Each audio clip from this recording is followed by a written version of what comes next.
This is the X-Zone Broadcast Network, broadcasting worldwide on broadcast affiliates and satellite program providers, including CNN Broadcast Network, Sirius Satellite Network, Star Media, Good News Radio Network, Angel Broadcast Network, Wiki Broadcast Network, and WPBN TV. For more information on the X-Zone Broadcast Network, visit us at www.xzbn.net.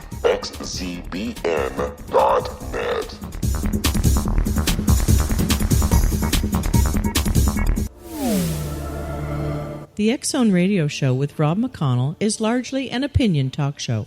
All opinions, comments, or statements of fact expressed by Rod McConnell's guests are strictly their own and are not to be construed as those of the X-Zone Radio Show or endorsed in any manner by Rod McConnell, REL-MAR McConnell Media Company, the X-Zone Broadcast Network, its affiliated networks, stations, employees, or advertisers.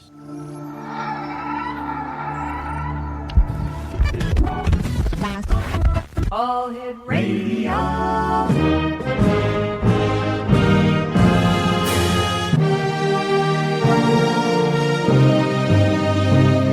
Welcome to the X-Zone, a place where fact is fiction and fiction is reality. Now, here's your host, Rod McConnell.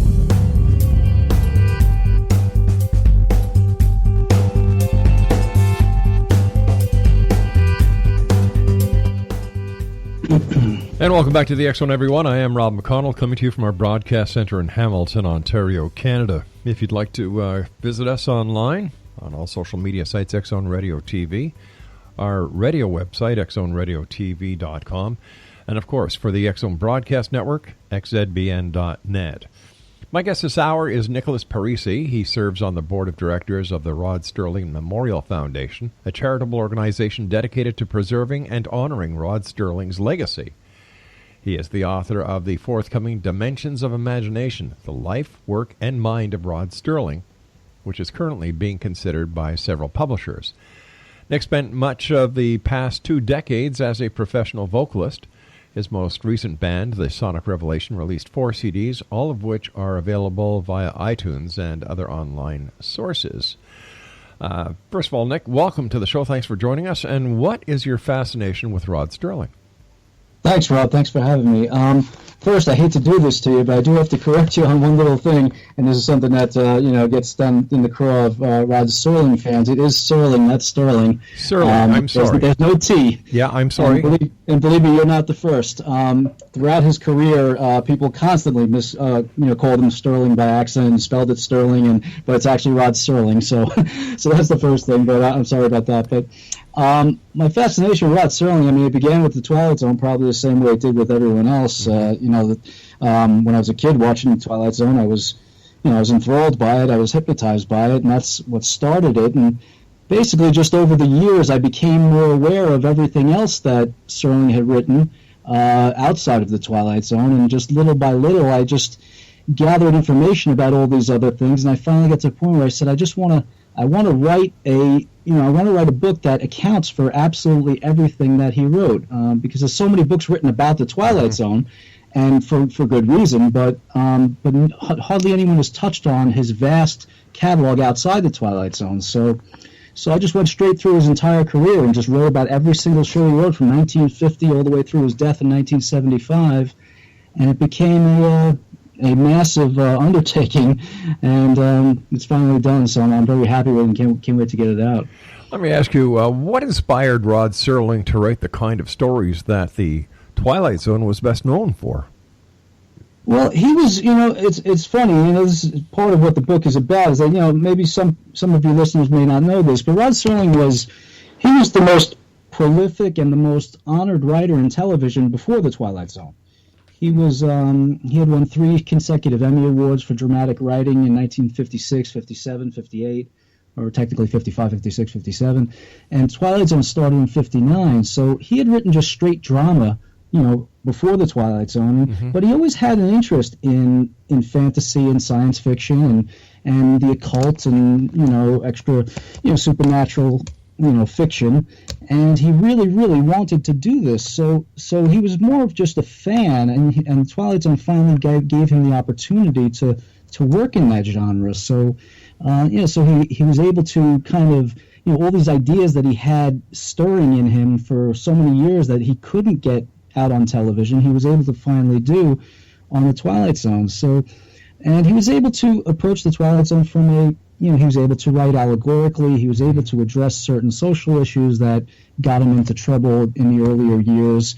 And now he was able to do it in the Twilight Zone in a fantasy and science fiction context and get into less trouble for doing it that way. So it kind of was a multifaceted purpose that he had in the Twilight Zone. So tell me, why do you think, and I've just got under a minute before I have to go to my next break, why do you think that this Twilight Zone has passed the test of time? Well, I guess the simple answer is that it's good. That's the simple answer. Yeah. It is a very well written, well produced, well directed, well acted show, and quality does stand the test of time. But at the same time, it's also the fact that Rod Serling really was writing about timeless issues. He was not writing about gadgetry and about spaceships. It was always about the human beings inside those stories, and those stories last forever, regardless of what the time period is. All right, stand by. You and I have to take our first break. We'll be back in a couple of minutes. Nicholas Parisi is our special guest, X-Zone Nation. And when we come back, we'll be talking to Nick, and we'll also let you know how you can contact Nick and his website, where all the information that you'll need to further your knowledge, as well as, just find out more about this guy and the Twilight Zone on the other side of this break. Whatever you do, don't go away. We'll be right back.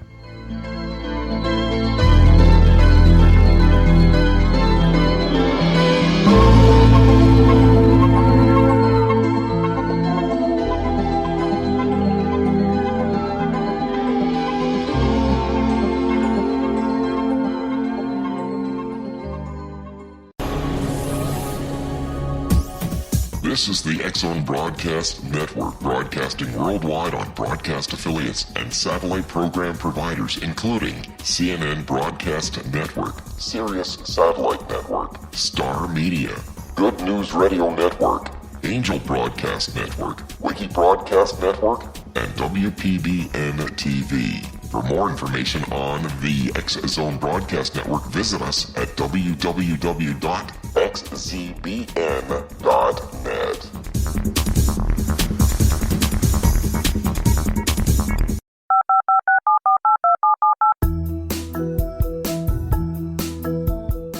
Did you know that when you're on the road with limited data or Wi-Fi, you can still listen to the X-Zone Radio Show with Rob McConnell, The Science of Magic with Gwilda Wiyaka, X-1, Dimension X, Space Patrol, and every minute of the X-Zone Broadcast Network by calling 213-401-0080, courtesy of Audio Now.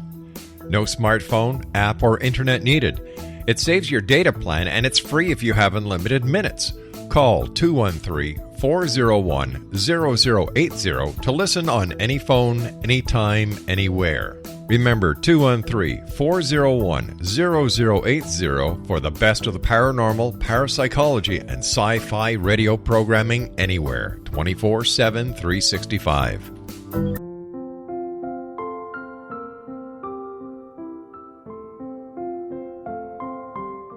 I am Dr. Carl O'Helvey, founder, president of a new cancer foundation focusing on evidence-based physical, mental, and spiritual interventions, including natural cancer cures, prayer, meditation, affirmations, nutrition, and other related holistic cancer prevention and cure modalities. These are used in cancer education, research, and financing care. I ask for your help to continue this important work by donating at www.holisticcancerfoundation.com.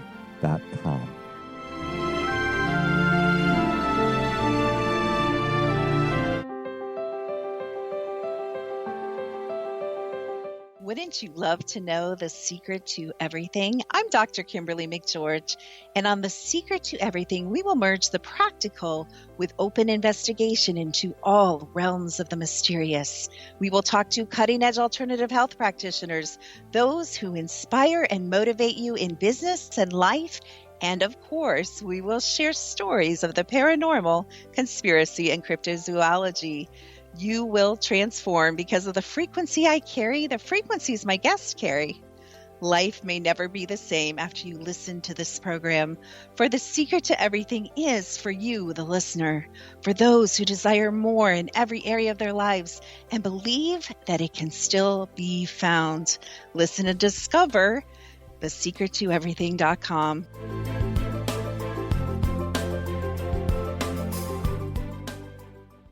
Little children aren't the only ones afraid of the dark.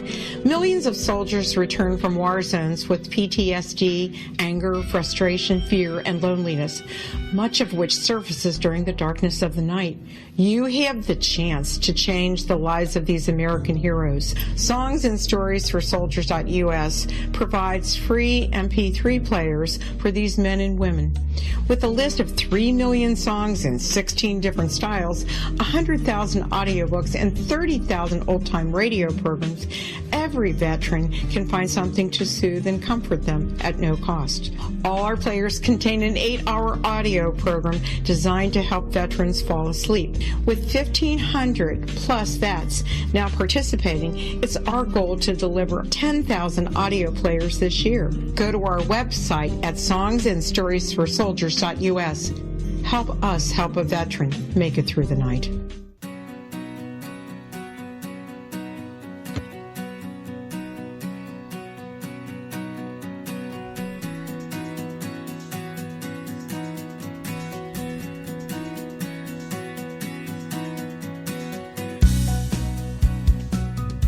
Welcome back, everyone. Nicholas Parisi is our special guest this hour. We're talking about Rod Serling, the guy from the Twilight Zone. Now, if you'd like to find out more about Rod Serling, you can visit www.rodserling.com and a Facebook page that has been put up by our guest this hour, facebook.com/Rod Serling Dimensions. And Nicholas's music is available on iTunes. There you go. Okay, so what is your favorite episode or genre of Twilight Zone movie? Is it the extraterrestrials? Is it the mysteries? Is it the... Well, I think, my favorite genre of the Twilight Zone, and it's good that you put it that way, because the Twilight Zone does cover a lot of different areas of imaginative storytelling. I mean, there are ghost stories, there are horror stories, there are straight science fiction stories, there are all sorts of things. I guess my favorite type, though, is the Rod Serling kind of heartfelt, nostalgic stories. He had a great nostalgia for his hometown of Binghamton, New York, and it came out in his fiction and through the Twilight Zone and in plenty of other things constantly. And one episode in particular, Walking Distance, which starred Gig Young as a stressed out New York executive who just has to get out of the rat race, and he finds himself suddenly in his old hometown, and he meets himself as a little boy. He's gone back in time.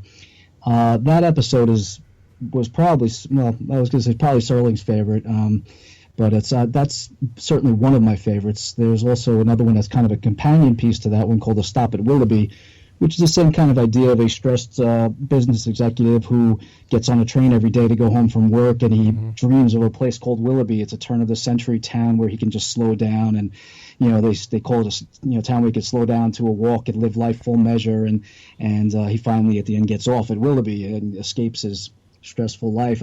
Those are my favorite of the genre, but if I had to pick one particular episode, strangely enough, it would not be one that Rod Serling wrote. It was actually one that Charles Beaumont wrote. He was another contributor to the series, and he wrote an episode called The Howling Man, which I think was just one that really just grabbed me when I was a kid. It's about a traveler in Europe who gets caught in a storm, and he takes shelter in a monastery. And that night he hears howling in the monastery and goes to follow where it's coming from. And it turns out that these monks, so to speak, have what they consider to be the devil is trapped in they have him captured in a cell. And he of course doesn't believe them, and he lets the man out. And it turns out, of course, he is the devil, and he lets the devil out, and he spends the rest of his life dedicated to trying to recapture the devil to make up for what he did. That episode just kills me. I've probably seen it 50 times, and it's just, it really just it hypnotized me when I was a kid, and I still love it to this day. Well, what do we know about Rod Serling and his beliefs on the paranormal? Well, he wasn't necessarily a believer, but he, his widow, Carol Serling, was asked this question often, and I think she probably gave the best answer to it. When asked that, she said he wanted to believe.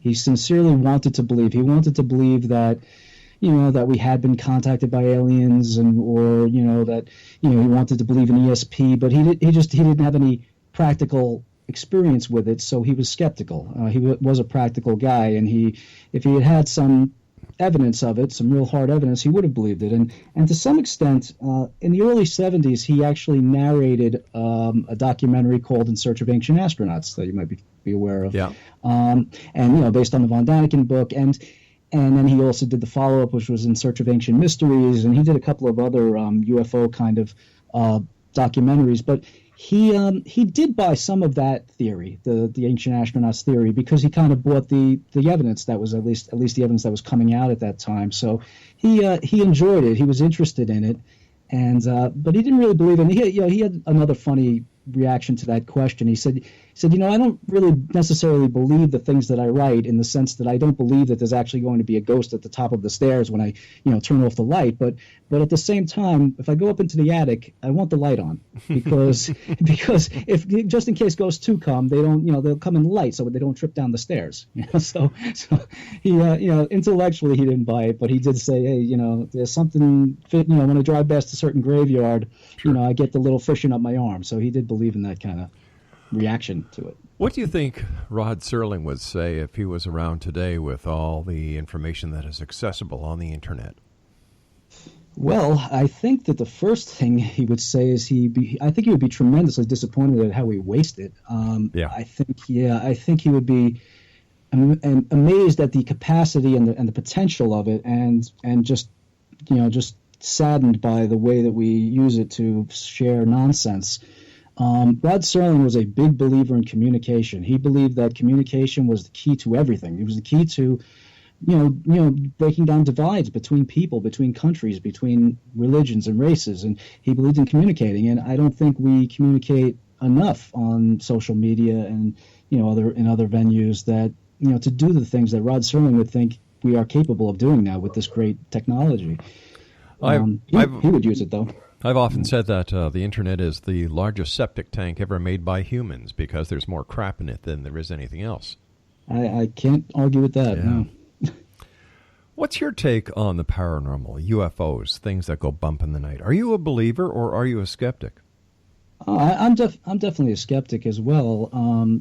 Again, similar to Serling, I have I've never seen a UFO. I never, so I don't have any knowledge of it personally.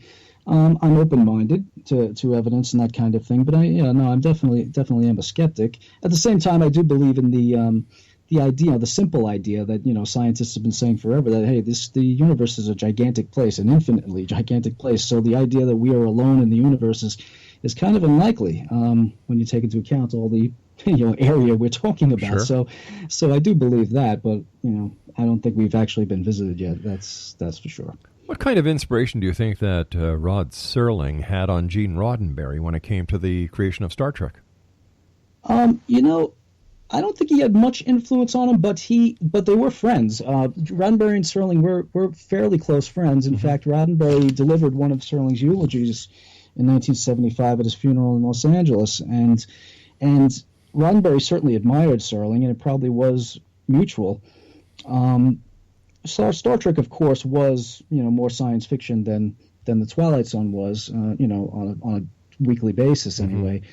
And there were other shows, of course. There were the Illuminates, that was maybe a little bit closer to the Twilight Zone. But Roddenberry, one thing Roddenberry, I think, did that Serling tried to do, at least in the beginning, is that Roddenberry hired a lot of really good science fiction writers to write on the original Star Trek. I mean, he went out and got, some of the writers that Rod Serling had approached as well. I mean, Richard Matheson wrote for both Twilight Zone and Star Trek. George Clayton Johnson wrote the Man Trap, which was the original pilot or the second pilot for Star Trek. He also wrote several episodes of the Twilight Zone. So they shared a lot of writers, and in that way. But I don't think that Twilight Zone was a direct influence on Star Trek, though. No. During the research and the writing of your book, Dimensions of Imagination, what was the most startling information that just shocked you when you found it out about Rod Serling? Good or bad? Yeah, that is a good question. How long do we have? We've got another 40 minutes. Okay. All right. Well, shocking. I will be honest that I didn't find anything that was absolutely shocking because I've devoured every scrap of information about Rod Serling for so long before I had written this book. So nothing was particularly shocking. But I will give you one, or I'll give you a couple examples. Sure. One is that I discovered something that's going to be discussed in this book for the first time ever, and that is the first time that Rod Serling ever tried to address the issue of racial prejudice on television was in 1952.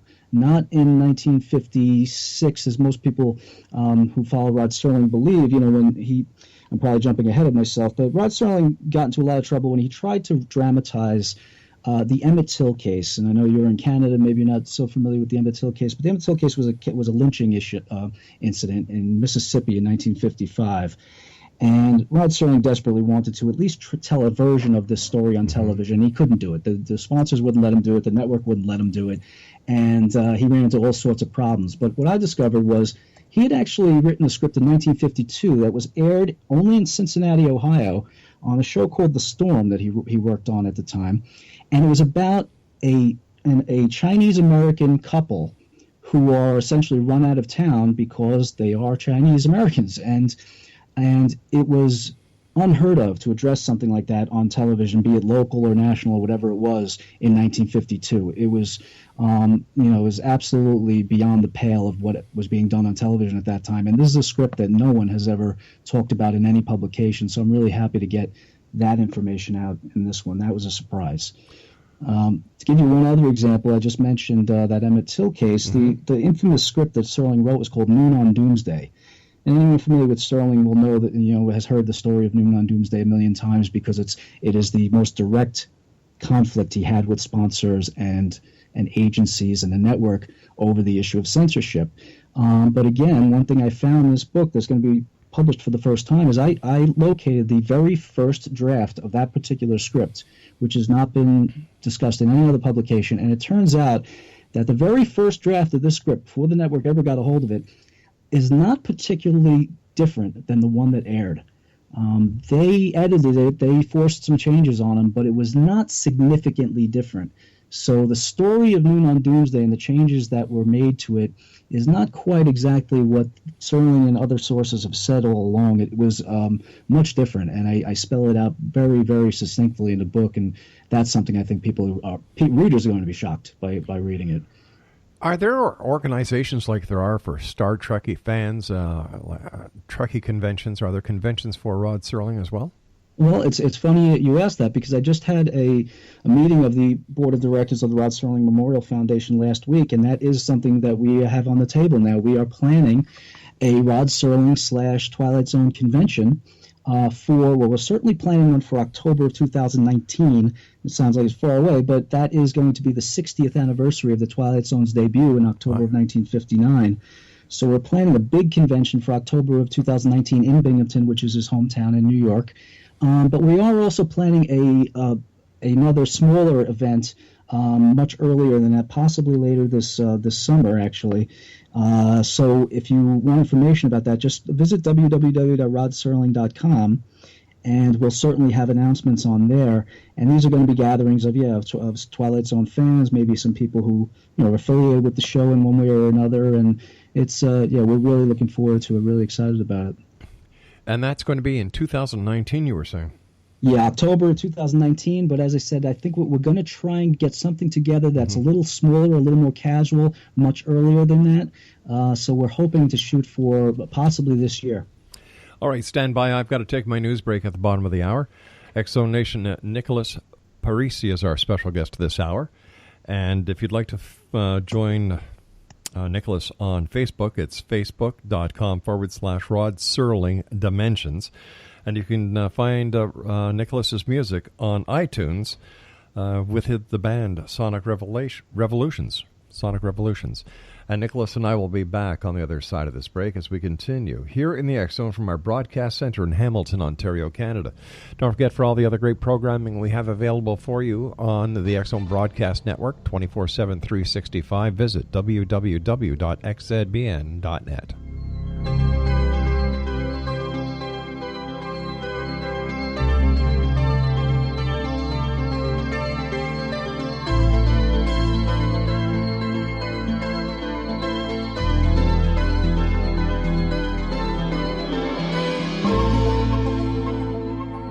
Hi everyone, Rob McConnell here, and I wanted to spend a moment on internet streaming. Everybody has heard about internet streaming, but not many know much about it. Did you know the internet streams just about everything? Movies. From new releases to old classics. TV shows. Almost every show, every episode, and much more. But the question has always been, how do you do it? Well now, thanks to the folks at 123 Ready TV, I have the answer for you. They have developed a simple program app, 123 Ready TV, that you install on your Windows PC, Android smartphone, or Android tablet that can have you streaming like a pro in less than 5 minutes. You truly won't believe how much is available or how easy it is to do until you try. And for a one-time cost of only $19.99, this product is a real winner. To learn more about 123 Ready TV, visit our website at www.xzbn.net.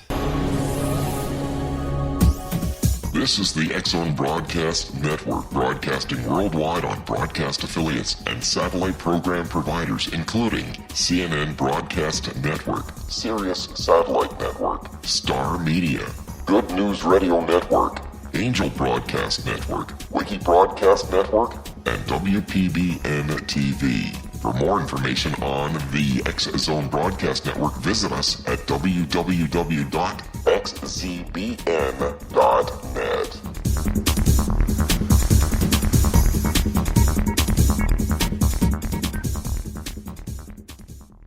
How would you like to be able to read other people's minds? Well, the next best thing is here. When you know how to read a person's name, you know how the person thinks, feels, and behaves. Each letter in our name holds a key to unlock our true essence. Our name contains both our gifts and challenges in this lifetime. Mnemology science discovers personality secrets hidden in the placement of the letters of our names, including the first and last impression people remember about us. Sharon shows us how to interpret the arrangement of letters as outlined in her book, Know the Name, Know the Person. Sharon Lynn Wyeth created mnemology science after 18 years of research and testing her theories, and has supported thousands of people around the world in understanding themselves and others better.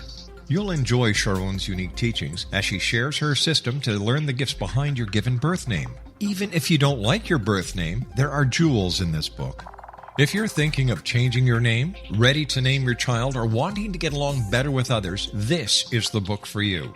If you'd like to improve your relationships and change your life for the better, get the book today, Know the Name, Know the Person, or visit www.knowthename.com. That's www.knowthename.com.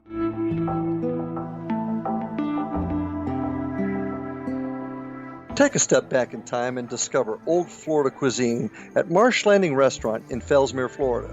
Enjoy delicacies such as frog legs, gator tail, catfish, and swamp cabbage, or enjoy the more traditional cuisine such as hand-cut Angus steaks, ribs, and seafood.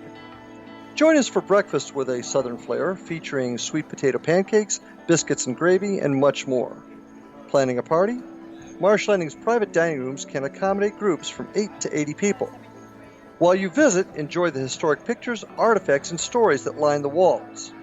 Marsh Landing is truly a unique experience. Marsh Landing Restaurant, 44 North Broadway in historic downtown Fellsmere, or visit marshlandingrestaurant.com. Marsh Landing, old Florida cuisine at its best.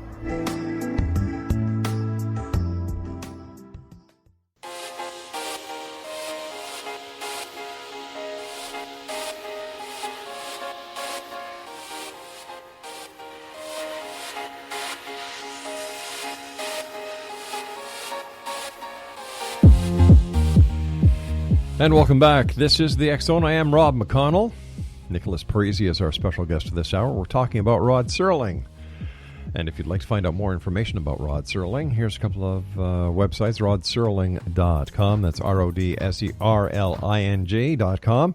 And if you'd like to get a hold of some of Nicholas's music on iTunes, it can be found right then and there. What are people saying in this generation when they learn about Rod Serling and everything he's done? Well, it's interesting that, as you mentioned before, the Twilight Zone really has stood the test of time, and we do find that, the younger generation is aware of the Twilight Zone. It's one of the few shows of that era, one of the few black and white shows, that's for sure, that, that this generation or the younger generation is at least aware of. So that's a good thing. And they get it. One of the great things that the town of Binghamton does, and again, I have to mention Binghamton because Rod Serling really is Binghamton's favorite son. I mean, he's obviously the most famous resident, and he paid so much tribute to the place that they couldn't help but reciprocate. So there's plenty of things in Binghamton to honoring Rod Serling, and one of the things that they do is in the elementary school, they will have a Rod Serling day in the 5th grade. I think they call it the fifth dimension in the 5th grade, something like that. And they show 5th graders episodes of the Twilight Zone and ask them to comment on the meaning, the morals and the meanings of the episodes. And these kids get it. They really understand it. I mean, I'll give you an example. Sure. One of the most famous episodes, it's called "The Monsters Are Due on Maple Street." This is an episode about a town that, an idyllic American suburb on a given summer afternoon sees a meteor. They think it's a meteor pass overhead, and immediately after the meteor passes overhead, things start happening strangely in the town. Their phones stop working, their appliances stop working, their cars stop running. Suddenly a car will start for no reason and stop. The lights will go on and stop.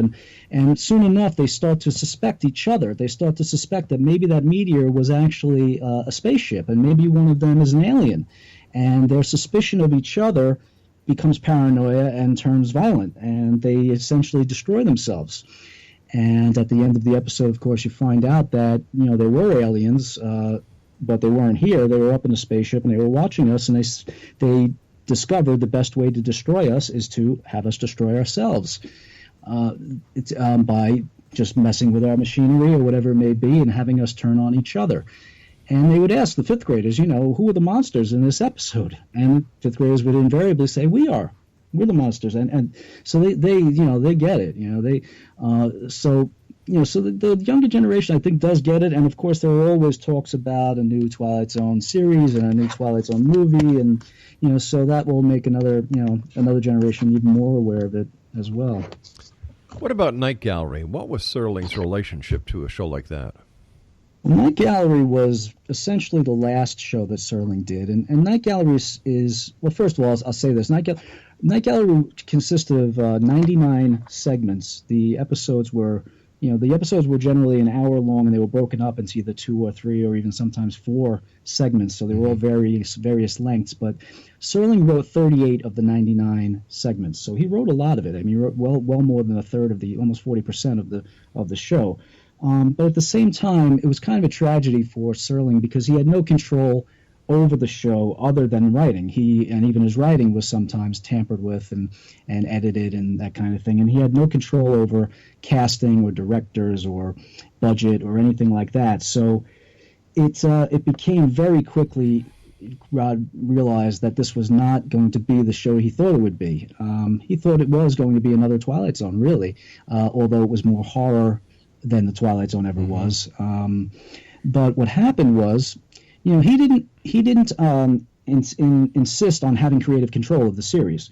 And years afterward, people would constantly ask him, why didn't you insist on having creative control? And he would give lots of different answers for that. And none of them were particularly honest, to tell you the truth, because the honest answer is he didn't want creative control of the show because he had been through the ringer on Twilight Zone. He had worked 16-hour days, 6 days a week for 5 years, and he never wanted to go through that again. So he was hoping to kind of have his cake and eat it too. He thought that Rod Serling's Night Gallery, which was the whole title, it was his name on it. It was his name on it. He created it, so he thought he would have some prerogatives in terms of control of it.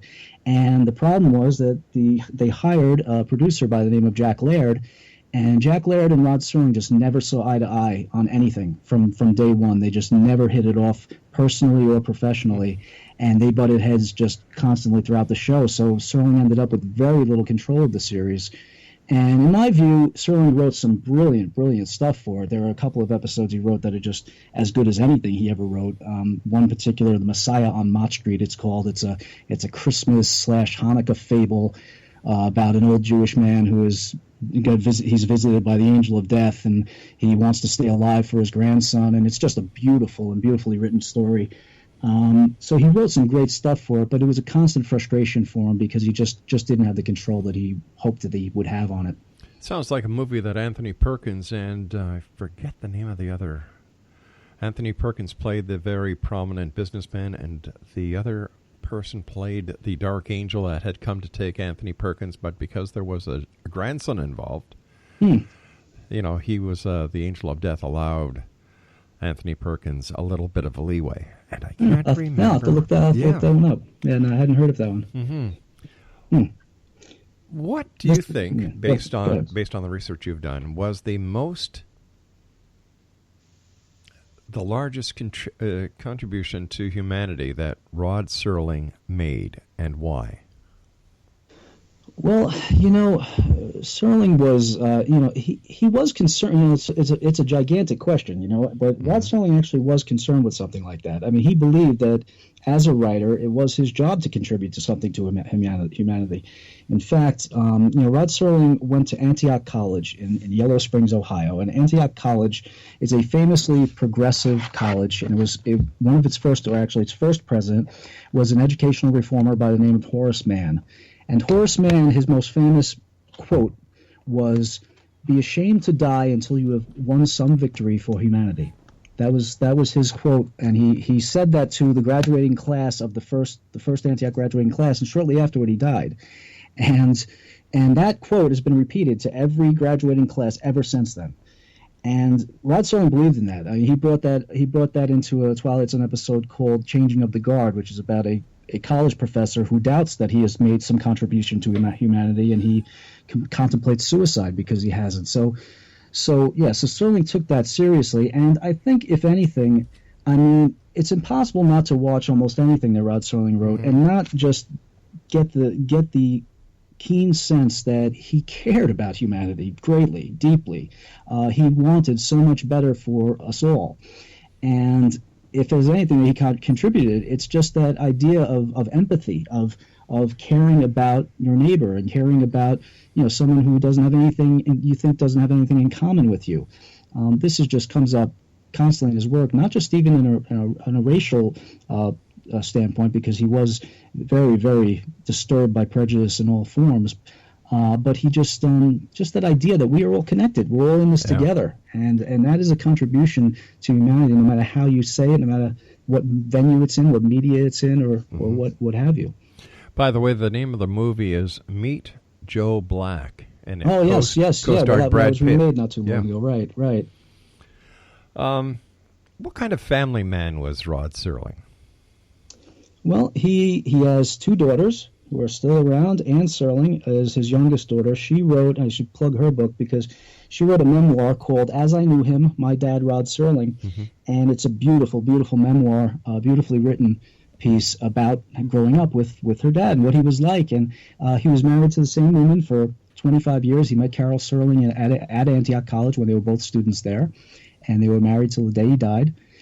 And, he was if you read Anne's book, you'll certainly get a picture of it, that he was certainly an incredibly busy man, working on all these shows and doing all this stuff. I mean, he didn't just write; he was doing commercials and voiceovers and producing and everything else. So he was incredibly busy. But But at the same time, he loved his daughters. He loved animals. He loved dogs. He was a big dog guy. I mean, they always had dogs in the family. And he loved his family, and that's obvious again from reading Anne's book. You could see the dedication that was there. Although Rod Serling is best known for The Twilight Zone, what other books did he write, and what are the topics of those books? Well, in terms of books, I mean, it's funny you mentioned that, because most people, they do say, why didn't he write any books? Well, he did write some books. He wrote, his first book was a collection of scripts called Patterns, and that was, named after his first breakthrough success, Patterns, which was an episode of Kraft Theater in 1955 that literally made him a star overnight. It's hard to describe now what that particular script did for him. You'd think I was exaggerating if I told you, but back in 1955, in the days of live television, it was like a Broadway play opening to rave reviews and then never being seen again, because it was live TV. And so the days afterward, people were raving about this play, Patterns, and to the point where they actually had to re-perform this play a couple months later. And that was unprecedented in live television. To get the same cast together to re-perform a play on TV was unprecedented, and that's what the reaction to the show was. And Serling said, after 1 second after that play went off the air, my phone started ringing and it never stopped. So that's the first book, and then he wrote a book called The Season to Be Wary, which is the only book of actual original fiction he ever wrote. That's 3 long short stories in that one book, and that was used as the basis for the Night Gallery pilot movie. But he wrote so much else out of the Twilight Zone that is one of the reasons why I wrote this book, is that I wanted to, maybe shed some light on some of these things. Requiem for a Heavyweight was his favorite. That was made into a feature film starring Anthony Quinn, and that was originally a Playhouse 90 episode starring Jack Palance. He wrote a script called The Rack. The movie version starred Paul Newman. He co-wrote Planet of the Apes, the original Planet of the Apes. A lot of people don't realize that, but he co-wrote that original screenplay, based on the novel, of course. So there was a lot of other stuff outside of the Twilight Zone that he wrote that people aren't necessarily aware of, that I hope to shed some light on in this book.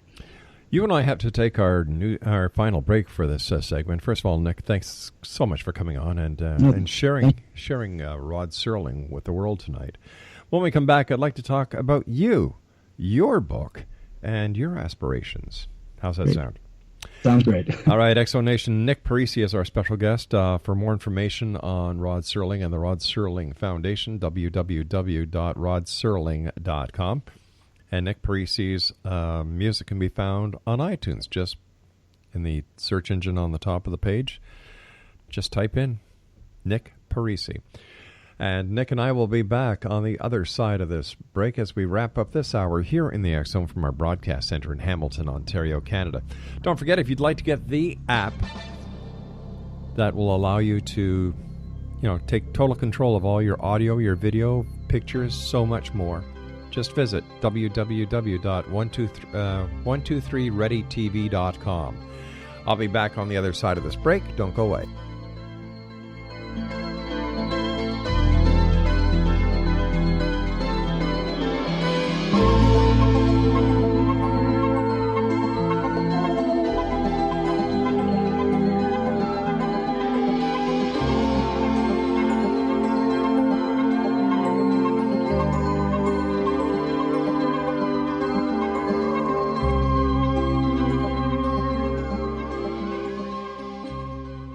Hi everyone, Rob McConnell here, and I wanted to spend a moment on internet streaming. Everybody has heard about internet streaming, but not many know much about it. Did you know the internet streams just about everything? Movies. From new releases to old classics. TV shows. Almost every show, every episode, and much more. But the question has always been, how do you do it? Well now, thanks to the folks at 123 Ready TV, I have the answer for you. They have developed a simple program app, 123 Ready TV, that you install on your Windows PC, Android smartphone, or Android tablet that can have you streaming like a pro in less than 5 minutes. You truly won't believe how much is available or how easy it is to do until you try. And for a one-time cost of only $19.99, this product is a real winner. To learn more about 123 Ready TV, visit our website at www.xzbn.net.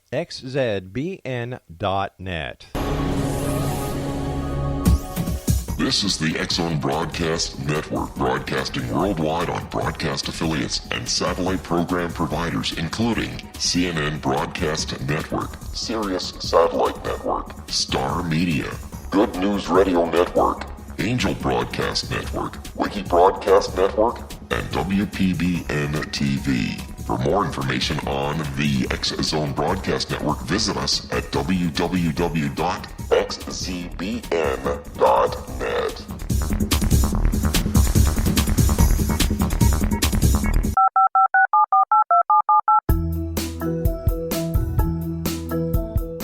Did you know that when you're on the road with limited data or Wi-Fi, you can still listen to the X-Zone Radio Show with Rob McConnell, The Science of Magic with Gwilda Wiyaka, X-1, Dimension X, Space Patrol, and every minute of the X-Zone Broadcast Network by calling 213-401-0080, courtesy of Audio Now. No smartphone, app, or internet needed. It saves your data plan, and it's free if you have unlimited minutes.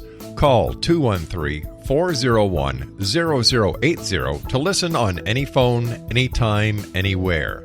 Remember 213-401-0080 for the best of the paranormal, parapsychology, and sci-fi radio programming anywhere, 24/7, 365.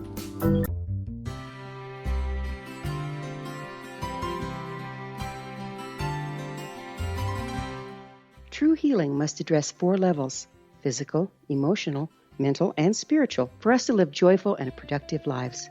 We tend to treat 3 of the 4, leaving the spiritual languishing. If you're tired of the same dysfunctional patterns cropping up in your life, Soul Balancing is for you. Trixie Phelps, owner and founder of Soul Balancing, is a naturally gifted energy healer trained in numerous esoteric forms, including shamanism. Trixie has created a powerful modality that safely and effectively clears your energetic field. A Soul Balancing session can remove interference, heal trauma, and restore your hope. Contact Trixie for a life-changing long-distance session today, www.soulbalancing.world.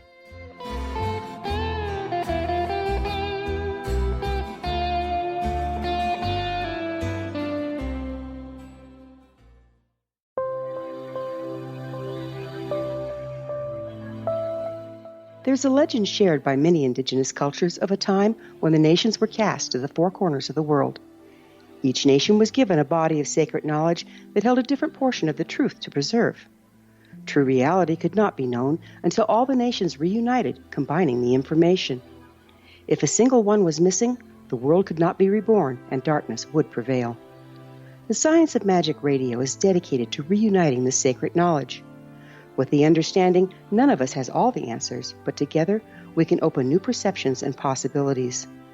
Through our combined vision, the world can be reborn into a place where darkness no longer prevails. Join me, Gwilda Wiyaka, and the Science of Magic daily on the X-Zone Broadcast Network, xzbn.net, or visit us at thescienceofmagic.net.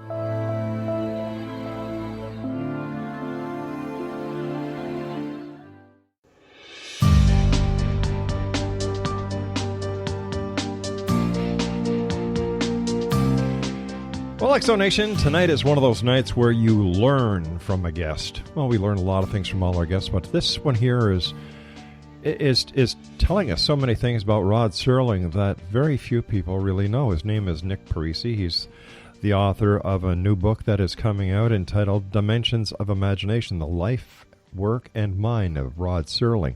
Now, for information about the book, please visit his Facebook page at facebook.com/Rod Serling Dimensions. For more information on the Rod Serling Foundation, rodserling.com, and Nick's music can be found on iTunes. Nick, thanks very much for joining us. But let's talk about your book. When did you get the idea? Well, it took about 4 years to write, so I guess I got the idea about almost 5 years ago. But yeah, I guess it was about 5 years ago, and I think what sparked the idea originally was, like I said earlier, I was looking into all of these different lesser-known shows that Serling had written, and I just wanted to get information on them. Really, this started with a very modest goal. I just really wanted to gather information about all these particular shows, meaning, correct titles, correct air dates, cast, director, that kind of stuff, and a correct synopsis. One of the things that I found was in other books, they would always mention titles of things Serling wrote, and they would, mention a quick one-line synopsis of the story, and they were often wrong, as I found, So I wanted to get everything correct. That was the first thing. And I was also collecting videos because, this may be something that your listeners may not realize, but, a lot of Serling's early television work was done in the days of live television. And in the days of live television, these shows often weren't preserved. They were, performed live, and that's it. They weren't rerun. They weren't, sometimes they weren't preserved, or if they were preserved, by kinescope process, and that is the process of they would point a movie camera at the monitor, at the TV monitor, to record what's coming through on the TV, and then generally they would take that kinescope, they called it, and they would send it, say, to California, to the other coast to show on the West Coast, and after that they'd throw it out. They would throw it out, or they would put it in a warehouse, and then years later they would throw it out because they had to make room for other films. So what I was finding was a lot of Serling's early work is just sadly no longer available. So what I wanted to do was to just find out what is available, what still exists, what doesn't exist, what can I get my hands on, and what can I get my hands on. So I started that as almost like a cataloging thing of, all right, where certain films are located, what's been released commercially, what hasn't been released commercially, and then it just grew exponentially from there, because as soon as I started to do that, I said, I can't write a book about Rod Serling that is this superficial. I have to delve into this stuff. So the book ended up being kind of part biography, part reference guide, part literary analysis of all the stuff, everything that Rod Serling ever wrote. And he wrote, Rod Serling was almost certainly the most prolific writer in television history. He had well over 250 scripts produced on television. 92 of them were on the Twilight Zone. The Twilight Zone was 156 episodes. Rod Serling wrote 92 of them, which is ridiculous. It's just an insane number. He wrote 38 segments of Night Gallery, so that's 120 right there. So do the math. He wrote at least 130 things outside of those two shows. So I went through all of that stuff and ended up with this, with what I think is a very cohesive narrative of Serling's life and creative life through his work all the way through. And it was, watching all this stuff. And one thing I did was I watched every single thing that still exists. Anything that Rod Serling wrote that exists, I watched. So I was able to watch this stuff at the Paley Center for Media in New York City. They have a bunch of otherwise unavailable shows. I watched them there. I watched some things at UCLA, at the Film Archive in UCLA. A lot of the stuff I collected on my own of old public domain kind of shows that I have. And I watched. So I think I ended up I think I watched 215 different shows. That's a lot of watching. Yeah, it's a lot of watching, but that was the most fun part of doing this, of course. So that was great. And it was just it was a labor of love. It really was, because I just I so admire the man and his work. So it really was a fun thing to do. All right. Now, what was the hardest part for you about writing this book? Oh, well, the hardest part, I'll give you a couple examples. Okay. One is that I mentioned earlier that when Rod Serling graduated from college in Ohio, the first real dramatic writing that he did was for a series called The Storm, and The Storm was shown only in Cincinnati, and it is very, very hard to get information about this show.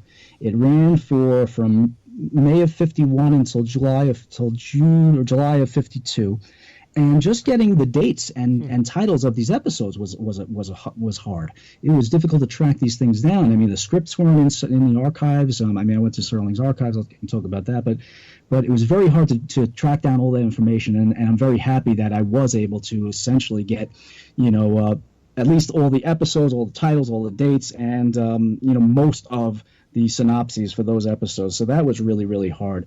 The other thing that was hard was, as I mentioned earlier, that whole Noon on Doomsday story. When I first uncovered this idea the fact that this original script really wasn't quite as different from the broadcast version as maybe Serling made it out to be, I had to really, really be careful about how I told that story, because it didn't jive, and it's such a key part of Serling's legend that I wanted to make sure I got it right, and I think I did. So that was pretty difficult as well. Did any of the members of the Serling family help you at any part of the journey of writing your book?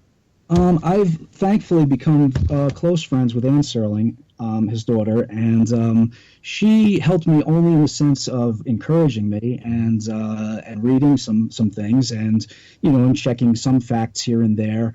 But otherwise, no. I mean, that was really the only involvement. And, she and her husband, Doug, have been kind of my biggest cheerleaders on this from the moment that I approached them with it. And so, yeah, that alone is a big help. I mean, you sometimes need somebody who's really just tells you how much they like what you're doing and encourages you to do it. So they help me tremendously. How close are you to getting your book published? I think very close. It's been like a kind of a rain. It doesn't rain, but it pours kind of thing. Just this last week, it's been a flurry of back and forth with different publishers. So I think I'm going to have some good news, really, really soon. I will post it on my Facebook page for sure, and I really do think that's going to be within the next couple weeks. After people read your book about the life of Rod Serling, what would you like them to leave with? What is the most important part of your book that you want the public to remember? Well, I guess the first most obvious thing would be just the simple fact that Rod Serling was more than the Twilight Zone. Mm-hmm. He was a lot more than the Twilight Zone. He wrote a lot more. He said a lot more. He was just he was a tremendous writer, and he was more than that particular show. I guess that would be the first thing. And the second thing is I hope that they get a sense of what a good guy this was. I can tell you, I went through. Serling has several archives around the country, and some of them are just filled with correspondence and letters and everything. And I feel like I essentially went through Rod Serling's dirty laundry, and I came back admiring him even more. And so when you can do that and say, I came out saying this, I admire this guy even more than I did when I started this, that's saying something. So I hope people will get that admiration secondhand from reading my book. So what did it feel like reading a letter that was for Rod Serling? Sometimes it was surreal. Sometimes it really was. Sometimes I did get the goosebumps, I really did. I'll give you another example of that. Sure. There's another thing that people don't know, and I talk about in the book, is Rod Serling tried several times to redo the Twilight Zone. He wanted to continue the Twilight Zone. He really did. As worn out and beat and tired he was of the whole rigmarole and the whole TV business, he wanted to continue to do it. And I found one particular letter as late as 1969. So this is 5 years after the Twilight Zone was canceled. 1969, he wrote a letter to someone at CBS, and it was about something completely different.